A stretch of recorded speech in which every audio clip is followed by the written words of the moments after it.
I have a mic now. Galaxy's Edge, the Star Wars themed land at Disneyland and Walt Disney World, is now 2.5 years old. Even against the Rise of the Resistance ride's popularity, a ride that I have yet to have the pleasure of riding, Millennium Falcon Smuggler Run still boasts long wait times and very favorable reviews.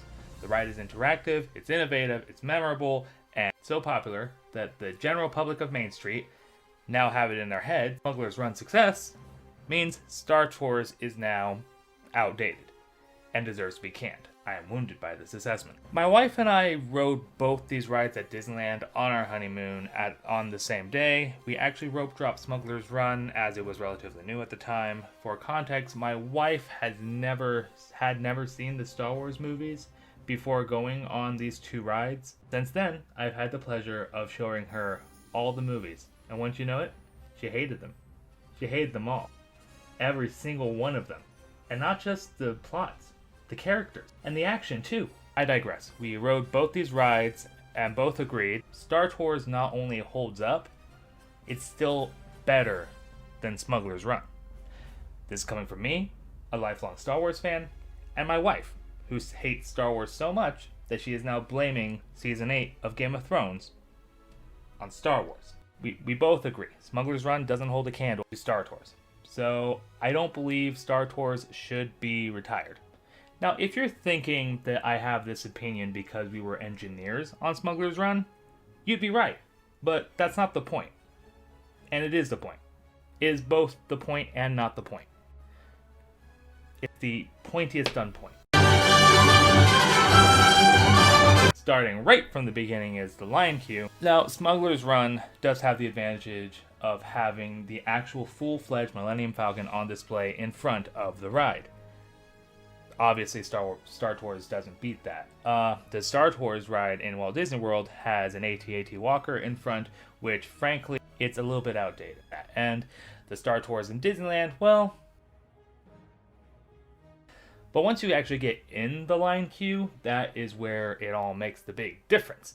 Because in the line queue, Star Tours line queue is spectacular. The sci-fi decor is great. C-3PO and R2 are bickering. You even have the American Singbirds just blending in as droids. You get slapped in the face with Star Wars. You're very excited to be on a Star Wars ride. Smuggler's Run, however, you get in, it's a dingy garage. I mean, I guess if we're going like full immersion, I guess, you know, you really put yourself there. You can imagine you're in the world of Star Wars, in a garage in the world of Star Wars.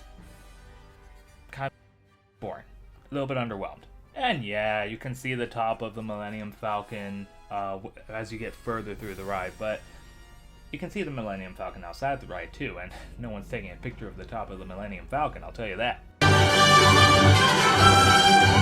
Star Tours has the advantage of being fully scripted, and that's why the movements are very, very smooth. And that's where Smuggler's Run disadvantage comes in. It's interactive, and that works against it. Depending on who's in the pilot seat, kind of gives you whiplash. We didn't really feel comfortable riding Smuggler's Run. It was just a whole bunch of bumpiness. As you know, it's all variable movements. Nothing like the only thing that's scripted is that you're going in a very linear line, and you get to move around the screen. But if you have a pilot who's bad, you're just going to get a bumpy experience. And I don't care how the ride is supposed to be, how interactive it's supposed to be. It's never fun to be bumped. Unless it's in bumper cars. But it has bump in the name. And that actually leads to the rewritability. Yes, we got engineer. And yes, that's why we didn't have as much fun. Now, if you're saying, well, you know, it's really fun if you're in the pilot seat, that's a problem. Because what that tells me is that there are 6 seats on the Millennium Falcon, 2 of them are pilots, 2 of them are gunners, and 2 of them are engineers. You have a 33% chance of having a good time on Smuggler's Run. In Star Tours, 100% chance you're going to have fun. Doesn't matter where you sit, you're all getting the same experience. Except there's going to be one guy who is a rebel spy, and that's a little bit of touch of Disney magic that Smuggler's Run does not have. Now, everyone's arguing, well, I mean, if you want to have fun, just ask for a pilot seat. Well, what about the people with anxiety, man? I don't even have anxiety. I don't want to ask the cast members for me to be a pilot, because number one, I'm not that type of dude. And number two, if let's say I do ask to be a pilot and then I'm at the front. I've been an engineer before, so I know how engineers and gunners both feel about the pilots. So I'm going to be sitting there flying the ship, knowing that the engineers and gunners are staring me daggers in the back. Not just for having the seats that would have been fun for them, but also for not flying the ship well enough. I'm gonna be bumping into things, and I'm gonna feel so pressured, and that doesn't feel good. Good with friends, not good by yourself. And then like they tried to make it interactive for the gunners and the engineers, but frankly, the only thing you're given is like you're told that you'll be able to help the ship in its flight. You're told you'll be able to help the ship in combat and all that stuff. But what it really boils down to is when a button lights up, you push that button, which is as thrilling as like, oh, this is so much fun! We gotta jump away the obstacles! Get this! You gotta set up. Also with Star Tours, you're going to experience different experiences on Star Tours. They have separate scripted events across the board. It's a full spectrum of scripted events that are randomized for each person that goes on the ride. You're going to be hard pressed to find someone who has had the same exact ride experience as someone else in the same day. The only random thing you get from Millennium Falcon is like the level that you go in a straight line in while bumping into things. Now, Star Tours has the disadvantage of having been in Tomorrowland before Galaxy's Edge opened up. So now everyone's like, well, now it's disjointed, so you got to get rid of one of them. And what are we going to get rid of? The one that's older. It doesn't matter that it's older. It's still really good.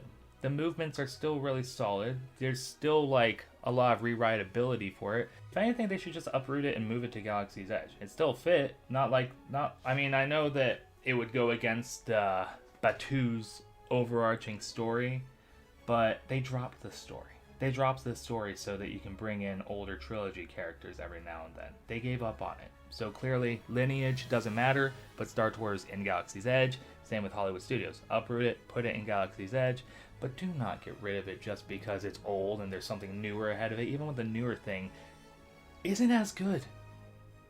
Like, let's just drop the hype and let's be serious right now. Millennium Falcon Smuggler's Run is okay as a ride. In terms of interactiveness, I prefer Astro Blasters over Smuggler's Run.